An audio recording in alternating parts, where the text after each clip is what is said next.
Welcome, hello. My name is Kim Searle, Emotional Mastery. Some of you who've been following me for a while, you'll know that I interview people who are all about inspiring others with the work that they do or the journey that they've been on. And I'm really excited to be able to introduce to you Danny Reid, someone who I worked with a while ago on the same team, he was working as a hosting solutions manager when I was a project programs manager. Knowing that I interviewed people, he reached out to me to see whether I was interested in his story, and having heard it, I absolutely was. So there's going to be two videos. This one is the first one to talk about Danny and his journey to where he is now. And the second one will be talking more about the challenges that he's faced on that journey. So welcome, Danny. Thank you so much for joining us. Appreciate you for giving us this opportunity. So I wanted to start really with where you were right now. Tell us a little bit about you and where you are, what you're doing. Okay, so interesting times and quite a common story at the moment. I'm currently in the process of being made redundant. That will occur on the 21st of September. I must say, a lot of people say, oh, that's terrible. Oh, I'm really sorry to hear that. For me, I'm actually quite excited. Nice. I got into the role I'm currently in 8 years ago. And I did that, great challenge, total change of career. So I've achieved what I wanted to achieve. And now I can perhaps look at other options, challenge myself again, and see what's going to come next.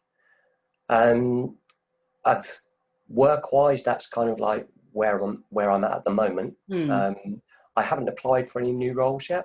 I've focused purely on networking using LinkedIn, which I've really quite gotten into and found it really helpful and useful. It is, isn't it? Particularly when you're looking for contacts and work. I think it is a very powerful tool. It's amazing, absolutely amazing. But that said, opportunities like now, I'm finding even more valuable.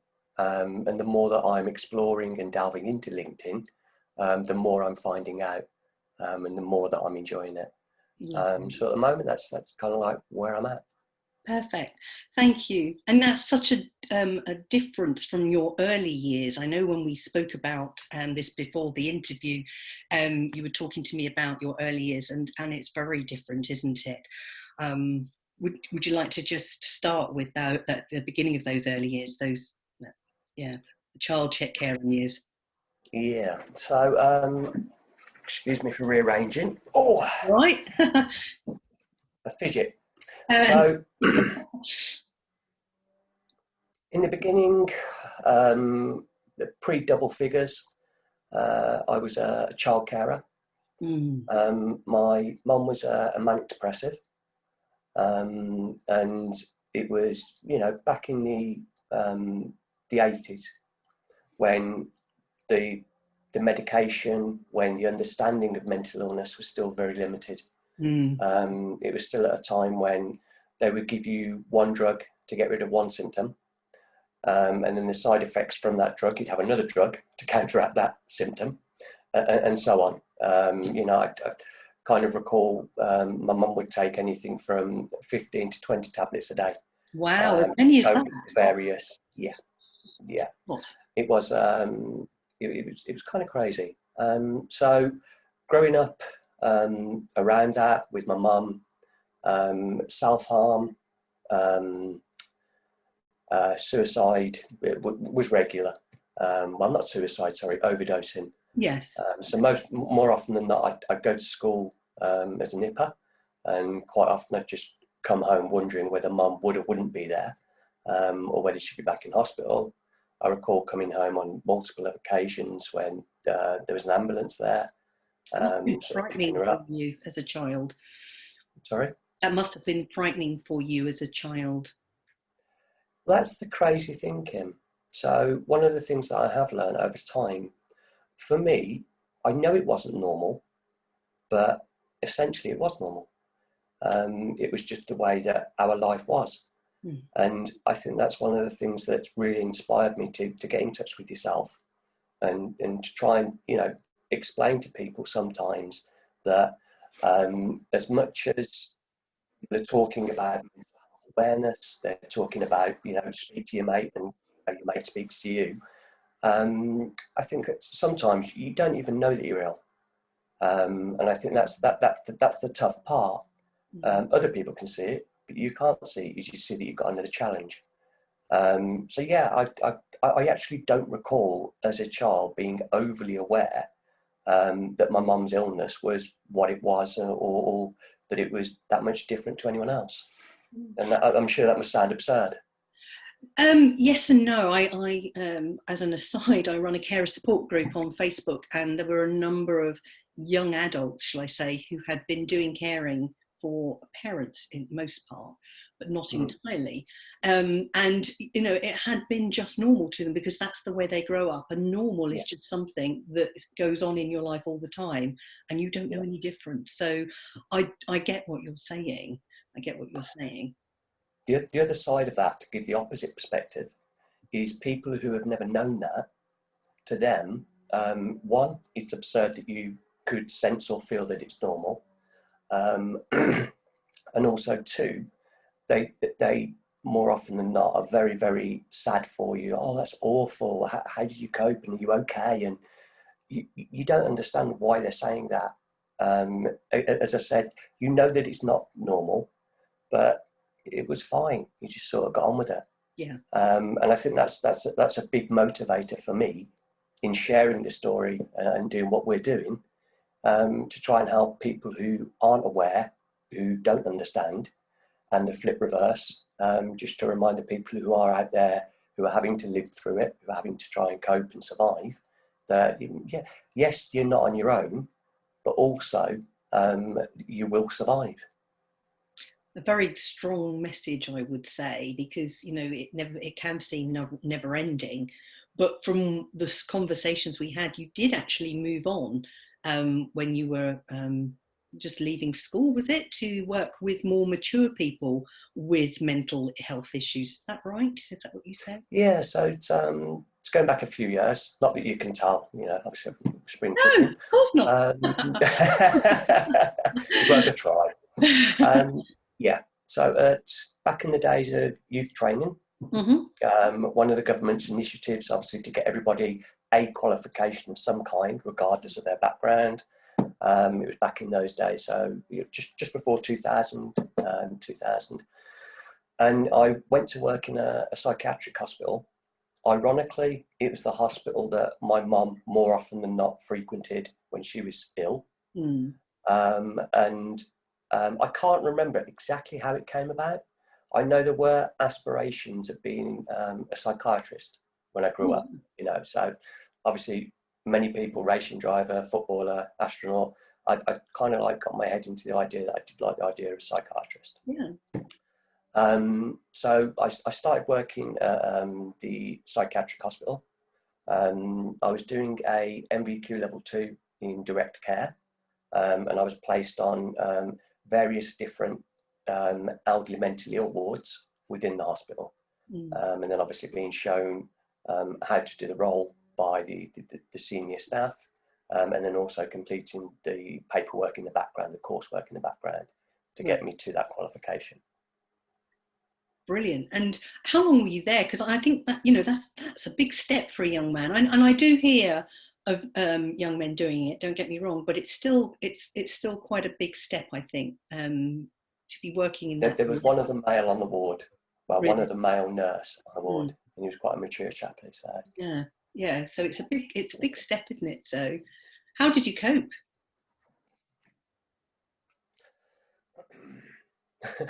It came really naturally. I thought you were going to say think you'd already worked I've been doing it at home. Yes, exactly. Yeah, exactly. Yeah.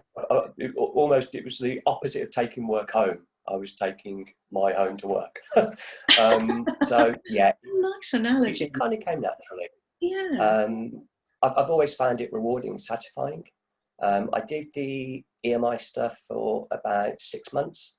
So I was on a ward with patients with varying illnesses, predominantly what we now call Alzheimer's or dementias, or Oh, dementia even. yeah. Obviously, back in the day, because it was still quite limited, it was just EMI, how you're mentally ill. So that was as much as you got. And yeah, a lot of different characters. Some people who never appeared to be overly ill, other people who most certainly were. And I think that reverts back to the way that we've changed as a society. The actual hospital was on the ground of an old workhouse. And if you were to go back, I don't know, 6 decades, if you got pregnant out of marriage, you could end up in a psychiatric hospital or the workhouse.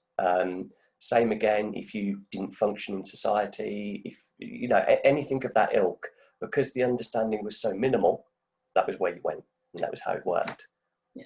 And I think, you know, personally, this is why the stigma is still there, and people do not realise that when we're talking mental health, we're talking good mental health as much as we're talking not so good mental health. And there's a spectrum. And I think it's really important to understand this. You know, that you can be, you know, seriously mentally ill, you know, the ones who are verging on the suicide, to the bipolar, to the schizophrenia. I don't work down that end of the spectrum, but you have those who are the mid-range to the lesser, and these ones are the ones where I do work. But then you have a whole mix in between somewhere, and you're right, dementia's in there. It's all affecting the brain, basically.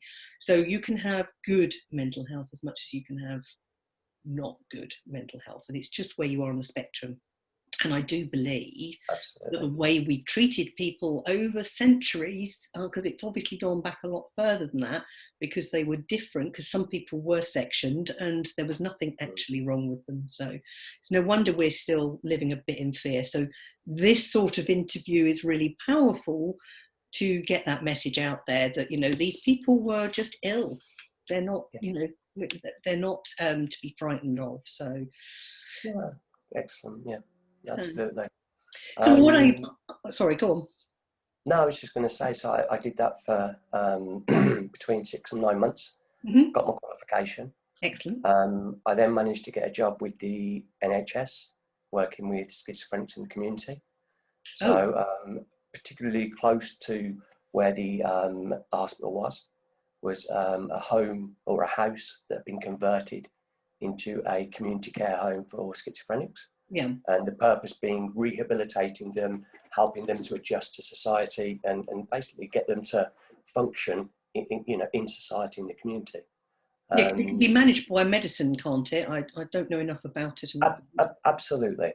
So it would control certain aspects. Again, still very early days, but you know that good intent was there, not to just leave people locked up in hospitals, you know, and encouraging them, supporting them, helping them with learning with life skills. So how to handle money, how to go out and do things. So for me, we used to take them to the pub once a week. Oh, nice. And you know, we'd go up to the local, and we'd also try and do other, you know, in activities with them. Quite a few of them would have life skill related activities at the hospital, which was a 5-minute walk from where they were actually living. So it was a good connection, it was a good setup. And I mean, I did that for 10 months, and thoroughly enjoyed it. I think I left purely because another company took over, a charitable company. I always call it the NFS, but it might have been NSF, but it was, I was at National Schizophrenic Society, which would be NSS, but I know it had an F in it, so I can't decide anymore. But yeah, they took over, and it kind of like, it wasn't the same. It just wasn't the same. No. So sorry? Change. never. Yeah, absolutely.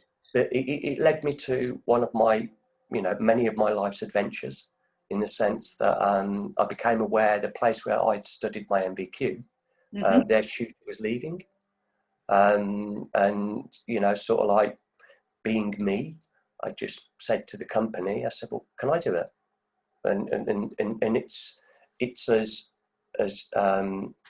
simple, and I'd like to say naive as that. I went to the company, I spoke to the owner of the company, and I said, I think I could do that. Can I do it? And he was like, I think you could, Dan. Yeah. He says, speak to the office manager. Tell us what it is that you would look to do, what you think you can do, and let's go from there. And it all just happened. So this is So how you got into teaching, wasn't it? Was it yeah, teaching, and you did a teacher training college skill yeah. qualification? I was 18 by then. So yeah, they put me on a course for teacher training at the local college, and also I basically ran 2 groups of direct care study students. Yeah. I took the actual documentation for the MVQs. I worked through it all, and then I wrote out relevant assignments for each of the competencies that the youth trainees would need to cover. It was a bit weird, obviously being 18, having 2 years experience, a year and a half experience, and then teaching people of my own age, my peers. Yes. That was quite strange, but also exciting. And I gave it my all. I gave it 110%. I can vividly remember the boards and the displays that I made. The old catheter and bits and bobs to help me to sort of teach them. And yeah, I loved it. But it's interesting because you say you were only you'd only been 18 months working, but actually you've been doing it a lot longer, hadn't you? And so you had a good understanding of this side of things. So yeah, absolutely. Fantastic. So what I want to do, Daniel, is I want to record the second part as to why this is important. Obviously, this was just the beginning of your journey, but you already had challenges of your own, which I want to cover in the next interview, if that's okay. And we've kept it short specifically because we know that people want something short and sweet to just look at and dip into. So thank you to our viewers, and thank you, Danny, for, I've been calling you Daniel, but I see you're down as Danny, so I apologise. So thank you, Danny. Only Daniel when I'm in trouble. Hopefully I'm not in trouble yet. No, but one incredible set of experiences from, looking after your mum, who had obviously experienced more on the spectrum, the more severe levels of mental health issues, going into looking after the elderly with dementia, and then moving on to schizophrenia, and then on to teaching others. How awesome is that? So thank you so much for that and bringing that to us. So we'll speak to you in the next video. And audience, thank you very much for listening in. Tune into the next video. I think you will find it very interesting, knowing that the challenges faced by this young Danny is just a really inspiring message for everybody who's facing challenges in their life. Thank you, Danny. Absolutely. Thanks, Kim. Thank you, everyone.